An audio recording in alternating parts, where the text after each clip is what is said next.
Alright, the next film we're reviewing is a film I tried to review last week, but that was one of the videos that we had difficulties with, called When in Rome. And this is, believe it or not, a somewhat, I use that term very loosely, somewhat clever concept that really isn't clever outside of that alone.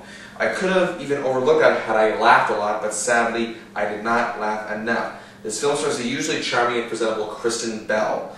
And she plays Beth, a young, wealthy curator who has not had much luck in the aspect of love, of course. Her main interest is Nick, a sports writer who once, had his, big shot blew with an injury or got hit by lightning, I think it was. And yeah. He's played by Josh Duhamel, who was actually quite effective in the very surprisingly funny hit chick flick years ago, Win a Date with Tad Hamilton, which I still enjoy to this day. And I guess you could say the whole thing with him, at the start I do remember it now, he was hit by lightning, that's the end of his career, the hilarity that it ensue. The fact that these two are rich is not what makes them unlikable. I mean, hey look, rich people have just as many problems in love as, say me or you watching this. And that's the thing, anybody can have problems in the romance department.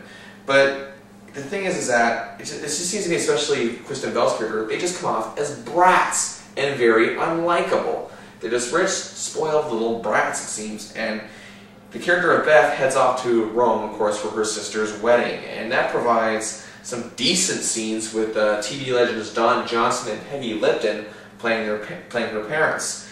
So anyway, as you probably saw from the trailer, after having one too many, she goes to this fountain in Rome, but she has no change to make a wish. It's a magic fountain. So she goes in and grabs a bunch of coins. Little did she know, however, that the fountain possesses a curse. Is that if you wish with someone else's coins, they're going to fall in love with you and follow you around. Or basically, no, they say fall in love in the film, I say they just become stalkers, quite frankly. Now, here's a dumb logic. How about the fact that all the coins that were thrown in the fountain were thrown by men? Okay, how many men do any of you know throw coins in fountains making wishes for love? I mean, I'm not saying there aren't any. But I think what would have made this movie interesting is if you say have an actress like Molly Shannon come in and play one of the women who threw the well and have her follow Kristen Bell around, because I think that with the right material that could have been very clever. Now, again, I use the term could have very loosely, like I have in this whole review. Now, even a plot like that can have some holes in it. I can still seem to find some hilarity in it, but there was none of that here because the characters in this film just bug me. There is nothing good about them at all. They were completely and utterly hopeless and downright stupid. Now, I know that may be the point, but I don't find it funny. I could have even let that go if it was funny, but it's not. All of the stalkers are boring and or brooding. Danny DeVito, one of the great comedic actors of the 80s and 70s even, with his roles on such TV shows as Taxi, of course, and he had great movies including Throw Mama from the Train. Danny DeVito was a comedic treasure back in the day. Here, he just looks aimlessly like a moron, smiling like a creep. I mean, really, how much money did they have to give Danny DeVito? Is he struggling that much? I mean, I don't think so. The man is a good actor, and I don't know why he gets saddled with this. But then, of course, you have idiots like John Heder, of course, pretty much playing Napoleon Dynamite like he does in every film, and the horrendously unfunny Dax Shepard. Dax, you're not funny. Okay, you have been in some films, but you're not funny in most films you do. And of course, Will Arnett, who can be very funny as well, but isn't funny at all here. Now, of course, Beth realizes she loves Nick towards the end of the movie, and this only counts as a spoiler if you've never seen a romance film in your life, and if you haven't, I apologize, I just spoiled every romantic comedy in the world. And you know what? Their entire relationship is based on a dance and about half a date. They have literally never had a conversation about more than anything other than small talk, but they love each other. I mean, hey, how can you not, right?